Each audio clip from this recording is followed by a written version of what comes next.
उभिन् त उभिनी तर कसरी उभिनी नाम भनी सुप्पिनी के खाएर उभिनी हामीहरू त अहिले आएर कस्ता भौँ भन्नुहुन्छ भने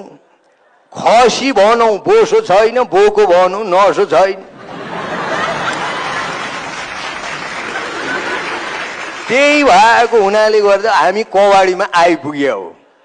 यो पनि काम लाग्छ कि लाग्दैन मूल्य आउँछ कि आउँदैन बिक्री हुन्छ कि हुँदैन थाहा छैन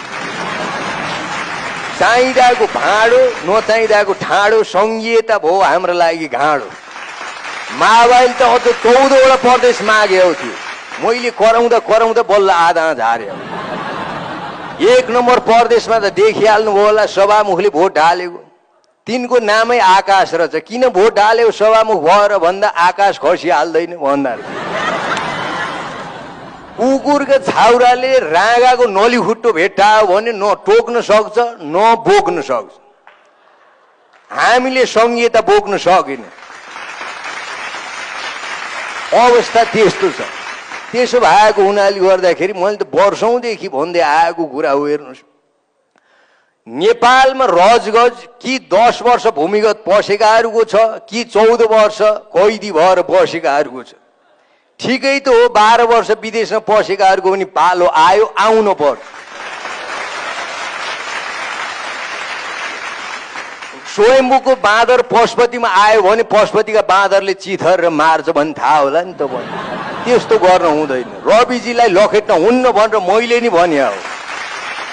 त्यसो कारणले गर्दाखेरि अब जनता भने चाहिँ चुम्बकसँग टाँसिए चाहिँ टाँसिन्छ अनि हामीले मास्न खोजेर यत्रा मासिन्छ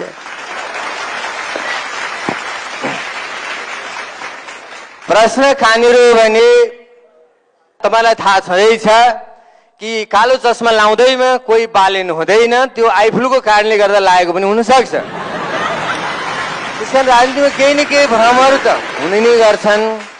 आज म बिहान झिसमिसेमै उठेर यसो बाहिर मर्निङ वाकमा मात्रै लागेको थिएँ एउटाले कबाडी कुरा किने गरिस् भन्दै जबरजस्ती मलाई यहाँ लिएर आयो